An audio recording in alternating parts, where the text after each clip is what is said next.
ಎಳನೀರಿನ ಜೊತೆಯಲ್ಲಿ ನಿಂಬೆಹಣ್ಣಿನ ರಸವನ್ನು ಮಿಶ್ರಣ ಮಾಡಿ ಕುಡಿಯೋದ್ರಿಂದ ನಮ್ಮ ಆರೋಗ್ಯದ ಮೇಲೆ ಏನೇನು ಪರಿಣಾಮ ಬೀರುತ್ತೆ ಗೊತ್ತಾ? ಈ ಮಾಹಿತಿನ ತಿಳ್ಕೊಬೇಕಂತ ಹೇಳಿದರೆ ಈ ವಿಡಿಯೋನ ಮಿಸ್ ಮಾಡದೆ ಕೊನೆ ತನಕ ನೋಡಿ. ಹಾಗೆ ನೀವಿನ್ನೂ ನನ್ನ ಚಾನಲ್ನ ಸಬ್ಸ್ಕ್ರೈಬ್ ಮಾಡಿಲ್ಲ ಆದರೆ ಪ್ಲೀಸ್ ಸಬ್ಸ್ಕ್ರೈಬ್ ಮಾಡಿ, ಹಾಗೆ ಪಕ್ಕದಲ್ಲಿರುವ ಬೆಲ್ ಐಕಾನ್ನ ಕ್ಲಿಕ್ ಮಾಡಿ, ಹಾಗೆ ನನ್ನ ಫೇಸ್ಬುಕ್ ಪೇಜನ್ನು ಕೂಡ ಫಾಲೋ ಮಾಡಿ. ಇವಾಗ ಏನು ಬಿಸಿಲು ತುಂಬಾ ಜಾಸ್ತಿ ಇದೆ ಅಲ್ವಾ?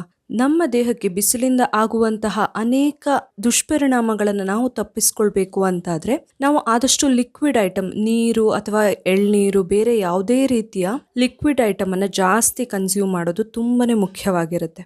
ಅದರಲ್ಲೂ ಎಳ್ನೀರನ್ನ ಕುಡಿಯೋರು ಕೆಲವೊಬ್ರು ಅದಕ್ಕೆ ನಿಂಬೆಹಣ್ಣಿನ ರಸವನ್ನ ಮಿಶ್ರಣ ಮಾಡಿ ಕೂಡ ಕುಡಿತಾರೆ. ಇದನ್ನ ಮಿಕ್ಸ್ ಮಾಡಿ ಕುಡಿಯೋದ್ರಿಂದ ನಮ್ಮ ಆರೋಗ್ಯದ ಮೇಲೆ ಏನೇನು ಪರಿಣಾಮ ಬೀರುತ್ತೆ ಗೊತ್ತಾ? ತುಂಬಾನೇ ಒಂದು ಮ್ಯಾಜಿಕಲ್ ಡ್ರಿಂಕ್ ಅಂತಾನೆ ಹೇಳ್ಬಹುದು ಇದನ್ನ.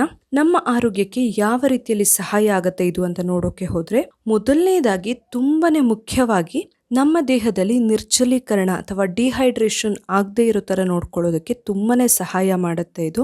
ಈ ಬೇಸಿಗೆಯಲ್ಲಂತೂ ತುಂಬಾನೇ ನಮ್ಮ ದೇಹದಲ್ಲಿ ನಿರ್ಜಲೀಕರಣ ಆಗುವಂತಹ ಸಂಭವ ಇರುತ್ತೆ. ಈ ಉರಿ ಬಿಸಿಲಿರುವಾಗ ದೇಹವನ್ನ ಹೈಡ್ರೇಟ್ ಆಗಿ ಇಟ್ಕೊಳ್ಳೋದು ತುಂಬಾನೇ ಇಂಪಾರ್ಟೆಂಟ್ ಆಗಿರುತ್ತೆ. ಸೊ ಅದಕ್ಕಾಗಿ ನಾವು ಈ ಎಳನೀರಿನ ಜೊತೆಯಲ್ಲಿ ನಿಂಬೆಹಣ್ಣಿನ ರಸವನ್ನ ಮಿಶ್ರಣ ಮಾಡಿ ಕುಡಿಯೋದು ತುಂಬಾನೇ ಸಹಕಾರಿಯಾಗುತ್ತೆ. ಇನ್ನು ತುಂಬಾ ಸುಸ್ತು, ಆಯಾಸ, ಬಳಲಿಕೆ ಎಲ್ಲ ಇದ್ದಾಗ ಕೂಡ ಇದೊಂದು ನ್ಯಾಚುರಲ್ ಎನರ್ಜಿ ಬೂಸ್ಟರ್ ಆಗಿ ಕೆಲಸ ಮಾಡುತ್ತೆ ಅಂತಾನೆ ಹೇಳಬಹುದು. ನಮ್ಮ ದೇಹಕ್ಕೆ ಅಗತ್ಯವಾಗಿ ಬೇಕಾಗುವಂತಹ ಶಕ್ತಿಯನ್ನ ಒದಗಿಸೋದಕ್ಕೆ ಕೂಡ ಇದು ಸಹಕಾರಿ. ಇನ್ನು ಬಿಸಿಲಿನ ತಾಪ ತುಂಬಾನೇ ಜಾಸ್ತಿ ಇದ್ದಾಗ ನಮ್ಮ ದೇಹದ ಉಷ್ಣತೆಯನ್ನ ಕಾಪಾಡಿಕೊಳ್ಳೋದು ಕೂಡ ತುಂಬಾನೇ ಮುಖ್ಯವಾಗಿರುತ್ತೆ. ದೇಹದ ಉಷ್ಣತೆ ಯಾವಾಗ್ಲೂ ಜಾಸ್ತಿನೇ ಆಗಿರುತ್ತೆ ಅಂತಾನೆ ಹೇಳಬಹುದು. ಸೊ ದೇಹದ ಉಷ್ಣತೆ ಜಾಸ್ತಿ ಆಗಿದ್ರೆ ದೇಹವನ್ನ ತಂಪು ಮಾಡ್ಕೊಳ್ಳೋದಕ್ಕೆ ಕೂಡ ಈ ಎಳನೀರು ಮತ್ತೆ ನಿಂಬೆಹಣ್ಣಿನ ಮಿಶ್ರಣ ತುಂಬಾನೇ ಸಹಾಯ ಮಾಡುತ್ತೆ.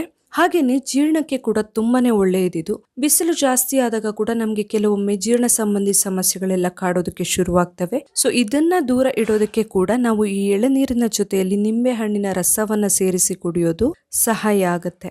ಹಾಗೇನೆ ನಿಂಬೆಹಣ್ಣಿನಲ್ಲಿ ವಿಟಮಿನ್ ಸಿ ಹೆಚ್ಚಾಗಿ ನಮಗೆ ಸಿಗೋದ್ರಿಂದ ರೋಗ ನಿರೋಧಕ ಶಕ್ತಿಯನ್ನ ಹೆಚ್ಚಿಸಿಕೊಳ್ಳೋದಕ್ಕೆ ಕೂಡ ಇದು ಸಹಕಾರಿ. ನಾವು ಇದನ್ನ ಯಾವ ರೀತಿ ಬಳಸಬಹುದು ಅಂತ ಹೇಳಿದ್ರೆ, ನಾವು ಕುಡಿಯುವಂತಹ ಎಳನೀರಿಗೆ ಸ್ವಲ್ಪ ನಿಂಬೆಹಣ್ಣಿನ ರಸವನ್ನ ಮಿಶ್ರಣ ಮಾಡಿಕೊಂಡು ಕುಡಿಬಹುದು. ಕೆಲವು ಕಡೆ ಎಳ್ನೀರು ನಾವು ಎಲ್ಲಿ ತಗೊಳ್ಳೋಕೆ ಹೋಗ್ತೀವಿ ಅಲ್ಲಿ ಕೂಡ ನಿಂಬೆಹಣ್ಣಿನ ರಸವನ್ನ ಹಾಕಿನೇ ಕೊಡ್ತಾರೆ ನಾವು ಕೇಳಿದ್ರೆ. ಸೊ ಈ ತರ ಮಾಡೋದ್ರಿಂದ ನಾವು ಈ ಬಿಸಿಲಿನ ತಾಪದಿಂದ ನಮ್ಮ ದೇಹವನ್ನ ರಕ್ಷಿಸಿಕೊಳ್ಳೋದಕ್ಕೆ ತುಂಬಾನೇ ಸಹಾಯ ಆಗುತ್ತೆ. ನೋಡಿದ್ರಲ್ಲ, ಎಳನೀರು ಮತ್ತೆ ನಿಂಬೆಹಣ್ಣಿನ ಮಿಶ್ರಣ ನಮ್ಮ ಆರೋಗ್ಯದ ಮೇಲೆ ಏನೇನು ಪರಿಣಾಮ ಬೀರುತ್ತೆ ಅಂತ ಹೇಳಿ. ಈ ಮಾಹಿತಿ ನಿಮಗೆ ಇಷ್ಟ ಆಗಿದ್ರೆ ನನ್ನ ಚಾನಲ್ನ ಸಬ್ಸ್ಕ್ರೈಬ್ ಮಾಡಿ, ಹಾಗೆ ವಿಡಿಯೋನ ಲೈಕ್ ಮಾಡಿ, ಹಾಗೆ ಶೇರ್ ಮಾಡಿ.